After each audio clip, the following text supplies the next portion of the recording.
തപസ് ചെയ്തുകൊണ്ടിരിക്കുകയാണ് നരനാര ബദരി.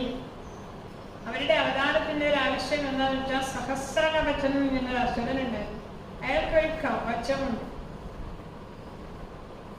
കേൾക്കണ്ട, സഹസ്രവത്സര ഒരു കവചം കുറിക്കണമെങ്കിൽ 1000 വർഷം തപസ് ചെയ്യണം, 1000 വർഷം യുദ്ധം ചെയ്യണം. അങ്ങനെ നരൻ യുദ്ധം ചെയ്യുകയും നാരായണൻ തപസ് ചെയ്യുകയും ചെയ്യുന്നത് 999 കവചങ്ങൾ മുറിച്ചു കഴിഞ്ഞപ്പോൾ പ്രളയം വന്നു. അപ്പൊ ഒരു കവചത്തോടു കൂടി ഇദ്ദേഹം മരിച്ച്, സഹസ്ര കവചൻ മരിച്ച് സൂര്യനിൽ ചെന്ന് ലയിച്ചിട്ട് പിന്നെ കർണനായിട്ട് ജനിച്ചു. അപ്പൊ നരനാരായണന്മാര് കൃഷ്ണാർജുനന്മാരായി ജനിച്ചിട്ട് കർണനെ വഹിച്ച കഥ.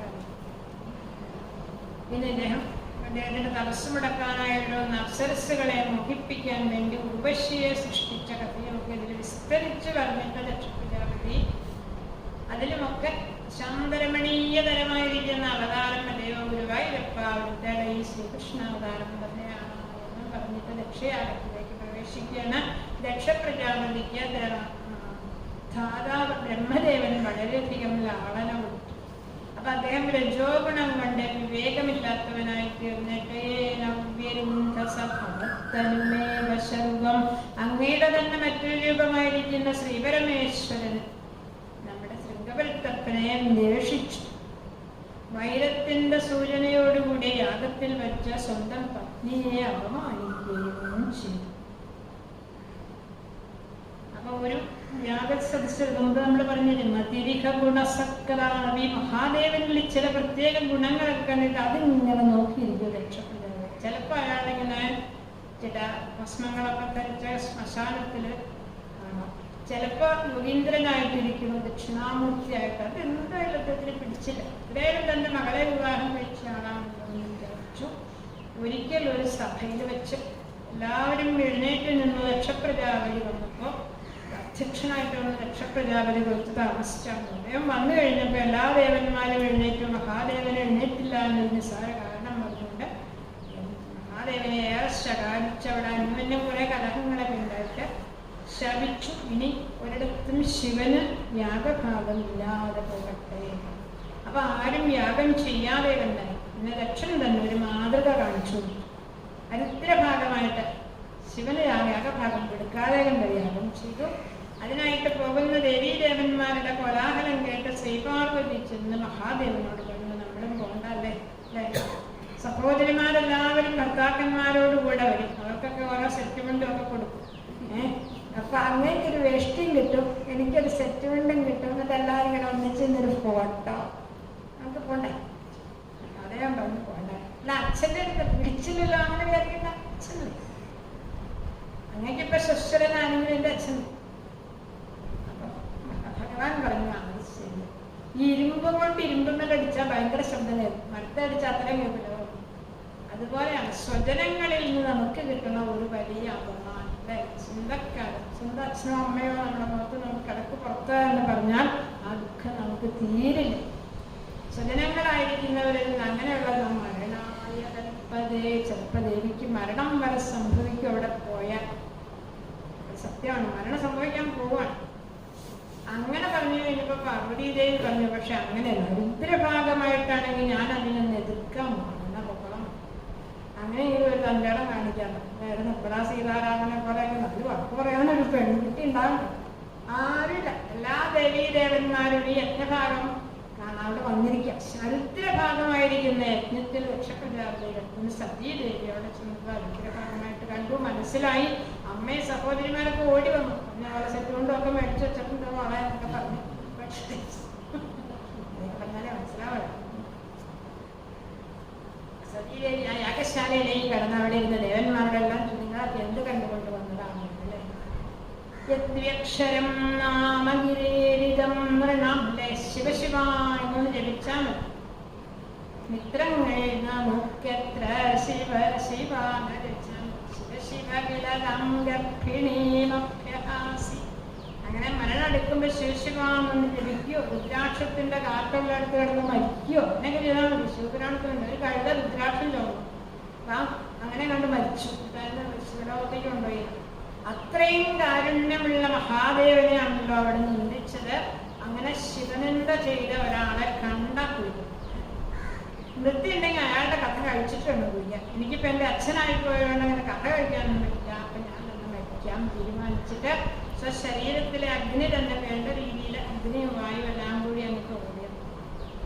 ഒരു പ്രാണായാമം ജഠരാഗ്നി എന്തോ അത് മുകളിലോട്ടങ്ങ് കയറിയിട്ട് ഇവിടെ ഒന്ന് നേരെ മുകളിലേക്ക് ശിവലോകത്തേക്ക് ശരിക്ക് വണ്ടി ഓടിക്കാതെയാവുന്ന ഡ്രൈവറെ പോലെ കൂട്ടറിഞ്ഞ് വണ്ടി ഓടിക്കുന്ന ഡ്രൈവറെ പോലെ സതീദേവി തന്റെ പ്രാണനെ മുകളിലെത്തിച്ചു. ഇവിടെ വയറിന്റെ താഴെ കുണ്ടലിനി എന്നൊരു ശക്തി കിടക്കുന്നു.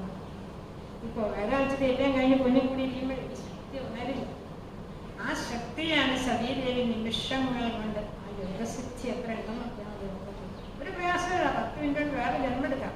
അത്രയ്ക്ക് കഴിവുള്ള സതീദേവിയുടെ ശരീരം അവിടെ വീണു. ശരീരം കത്തിയിട്ടില്ല. അത് പിന്നെ മഹാദേവൻ എടുത്തുകൊണ്ട് നടന്നു. മഹാവിഷ്ണുവിനെ മുറിച്ച് അവിടെ ഇട്ട് ശക്തിപീഠങ്ങളുണ്ടായി നോക്കിയിട്ടെന്ന് പറയാം. അതുപോലെ അങ്ങനെ സതീദേവി സ്വശരീരം അവിടെ ഉപേക്ഷിച്ചു. ഭൂതഗണങ്ങൾ പഞ്ഞു വന്നു. അവരെയൊക്കെ മഹർഷി ആഭിചാര ഹോമം ചെയ്ത് ഓടിച്ചു വിട്ടു.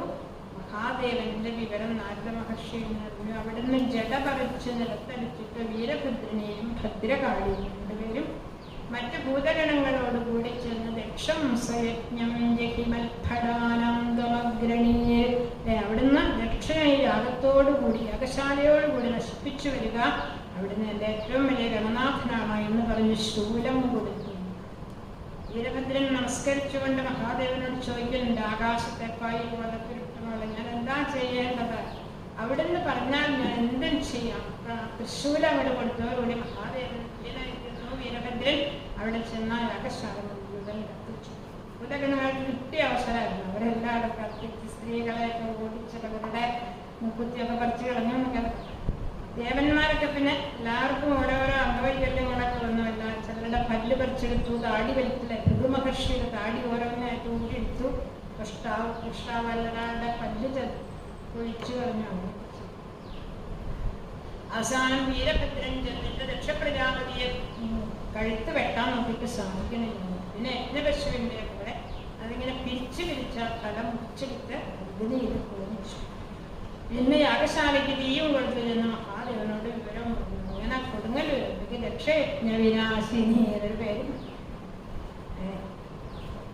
ആരും ദക്ഷയജ്ഞം ചെയ്യാൻ നശിച്ച ദക്ഷൻ കാരണമാണ്. പിന്നെ ദേവന്മാർക്കൊക്കെ ഈ അംഗവൈകല്യങ്ങളൊക്കെ വന്ന ഋതുമഹർഷി എല്ലാവരും കൂടി ബ്രഹ്മദേവന്റെ അടുത്ത് ചെന്ന് പരാതി പറഞ്ഞോ. ബ്രഹ്മദേവൻ പറഞ്ഞു, പറഞ്ഞിട്ട് കാര്യമില്ല, നിങ്ങൾ എത്രയോ കുരുത്തക്കേട് ചെയ്തിരിക്കുന്നു. അതായാലും കൈലാസത്തിലേക്ക് ഒരു യാത്ര പേടിച്ച് എല്ലാവരും പോയത്. ഭൂതഗണങ്ങളൊക്കെ വഴിയിലുണ്ടാവുമോ എന്നൊക്കെ പേടിച്ചു. എല്ലാവരും ഹരഹര രുദ്ര മഹാദേവ, ശിവശിവ രുദ്ര മഹാദേവ, ശംഭോ രുദ്ര മഹാദേവ, ശങ്കര രുദ്ര മഹാദേവ വെച്ചുകൊണ്ട് സുഖമായിട്ടൊരു കൈലാസ യാത്ര ഉണ്ടായിരുന്നു.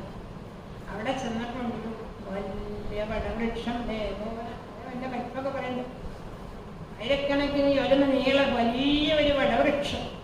ഒറ്റ കിളികളൊന്നുമില്ലാത്ത കിളിക്കൂടുകളൊന്നുമില്ലാത്ത ഒരു സുന്ദരമായ വടവൃക്ഷത്തിന്റെ വീട്ടിലെ ദക്ഷിണാമൂർത്തിയായിട്ട് തിരുവസ്തുമൗനം വ്യാഖ്യാനം എന്നൊക്കെ പറഞ്ഞാൽ സനകാദി ഈശ്വരന്മാർക്ക് ഇങ്ങനെ ഒന്നും പറയണില്ല. ഗുരുമിണ്ടാതേണ്ടിരിക്കണം. കണ്ണടച്ച് ഇങ്ങനെ ഇരിക്കുന്നു. അദ്ദേഹത്തിന്റെ മുദ്രയൊക്കെ നോക്കിക്കൊണ്ട് ശിഷ്യന്മാരിരിക്കുന്നു. രക്താമർഷമിവന്തകം എന്നാണ് വ്യാസം പറയുന്നത്. അമർഷമില്ലാത്ത അന്തകനെ പോലെ, കെട്ടാൻ പറഞ്ഞ പുറത്തു പോലെയല്ല, ശാന്തനായിട്ടിരിക്കും. നമ്മുടെ വിജയമഹാശ്വരനെ പോലെ ഇരിക്കുന്നു. അന്തകനെ പോലെ അല്ലെങ്കിൽ ശാന്തനായിരിക്കുന്ന യമധർമ്മരാജാവാണോ എന്ന് തോന്നും പോലെ ആ ഗാംഭീര്യത്തോടു കൂടി അവിടെ ചെന്ന് ബ്രഹ്മദേവൻ ദേവന്മാരൊക്കെ നമസ്കരിച്ചു. ബ്രഹ്മദേവനെ രുദ്രൻ അങ്ങോട്ട് ശിവഭഗവാനോട് നമസ്കരിച്ചു. അപ്പൊ വിവരങ്ങളൊക്കെ പറഞ്ഞു കഴിഞ്ഞപ്പോൾ മഹാദേവൻ പറഞ്ഞു, ഞാനതൊക്കെ കേട്ടു. ഈ കുട്ടികൾ പറയുന്ന വാക്കുകളൊന്നും ഞാൻ കേട്ടിരിക്കാറില്ല, പക്ഷെ നല്ല അടിയൊക്കെ കൊടുക്കാൻ എനിക്ക് മടിയൊന്നുമില്ല, അങ്ങനെ ചെയ്തതാണ് എന്ന് പറഞ്ഞു. അപ്പൊ ഞാൻ യാഗഭാഗം മുഴുവനാണ്. പിന്നെ എല്ലാവരും കൂടി ദക്ഷപ്രജാപതിയുടെ യാഗശാലയിൽ വന്നു. തലയില്ലാതെ കിടക്കുന്ന ദക്ഷപ്രജാപതിക്ക് ആടിന്റെ തല വെച്ചു. അങ്ങനൊരു ശാപം ഉണ്ടായിരുന്നു ഈശ്വരന്റെ വകയൊക്കെ. അപ്പൊ ആടിന്റെ തല വച്ചു കഴിഞ്ഞപ്പോൾ വിളിച്ചു അത്ര ദക്ഷ. അപ്പൊ തല പുറകോട്ട് വിളിച്ചപ്പോഴാണ് വിളിച്ചത്. ഇതൊക്കെ അക്ഷരമായിട്ട് പറഞ്ഞിട്ടുണ്ട്. അതായാലും മഹാദേവൻ എന്താ ചെയ്താൽ അതാണ് സംഭവം. 2-3 ജന്മത്തേക്ക് ദക്ഷപ്രജാപതിക്ക് അതൊരു തരണം. പിന്നെ ദക്ഷപ്രജാപതി തലപൊക്കി എഴുന്നേറ്റ് വന്നപ്പോൾ ആദ്യം ഓർമ്മ വന്നത് സതീദേവിയായിരുന്നു. ഭഗവാൻ ഭഗവാനെ സ്തുതിച്ചു. ദക്ഷ പ്രജാപതി അവിടെ പറയുന്നുണ്ട്, എനിക്ക് നരകം വരേണ്ടതായിരുന്നു അല്ലേ, ഞാൻ നരകത്തിൽ പോയി എത്രയോ കാലം കിടക്കണം. സതീദേവി പറഞ്ഞില്ലേ, ശിവനിന്ദ ചെയ്യുന്ന ഒരാൾക്ക് ഒരിക്കലും മോചനമുണ്ടാവില്ല. അപ്പൊ എത്രയും വലിയ ദേവനിന്ദ ചെയ്ത് എന്നെ അവിടുന്ന് അനുഗ്രഹിച്ചു. ഇങ്ങനെ ഒരു ശിക്ഷ നമ്മൾ എന്നെ അനുഗ്രഹിക്കുകയാണ് ചെയ്തത്. അപ്പൊ നമ്മളൊക്കെ പറയും, നമ്മുടെ ഈ ഭഗവാനെ പഠിക്കുമ്പോൾ എന്ത് കഷ്ടപ്പാടാണ് നമുക്കൊക്കെ വരുന്നത്. ചുമ്മാ നടക്കുന്നു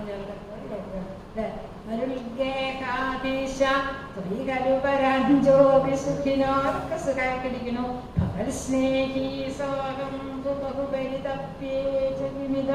ചിത്തപ്പേരുണ്ടാവില്ലട്ടോ എന്നൊക്കെ പറയണ്ടല്ലോ താല്പര്യത്തില്. നമ്മളെയൊക്കെ ഇങ്ങനെ ശിക്ഷിക്കണ എന്തിനാണ്? നമുക്കത് പുറമേ ഇതിനാ സ്വന്തം കുട്ടികളെ അമ്മ ശിക്ഷിക്കണേ. പുറത്തു പോയി വേറെ കിട്ടുന്ന തല്ല വളരെ ധരിച്ചിട്ട് നാല് പുറത്ത് വരും അല്ലേ.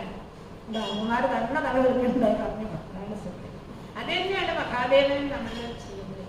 മഹാദേവൻ ഇങ്ങനെ പറഞ്ഞ് വൈഷ്ണവമായ പുരോടാശം അർപ്പിച്ചപ്പോൾ മഹാവിഷ്ണുവിടെ പൂർണ്ണസുന്ദരമായി രൂപത്തോടെ പ്രത്യക്ഷനായി.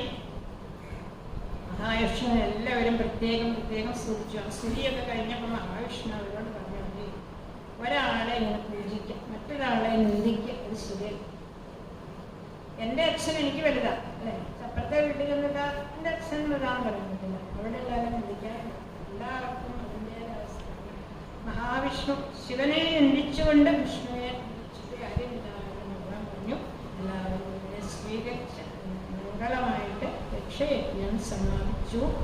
സതീദേവി പിന്നീട് ശ്രീപരമേശ്വരനെ സ്മരിച്ചുകൊണ്ട് എന്ന് ജപം ഉപേക്ഷിച്ച് അപ്പൊ ഹിമവാനും പത്നിയും കൂടി ദേവിയെ ഭജിച്ചു. ഒരു പുത്രി ജനിക്കണം എന്നുള്ള മഹാദേവൻ ഹിമവാന്റെ പുത്രിയായിട്ട് ഹൈമവതിയായി ജനിച്ച് പിന്നെ പഞ്ചാക്ഷരം ജപിച്ച് തപസ് ചെയ്ത് മഹാദേവനെ തന്നെ എത്തിച്ചേർന്നു. അദ്ദേഹം കൂടെ സ്മരിച്ചു. സർവത്ര ഗോവിന്ദനാമ സങ്കീർത്തനം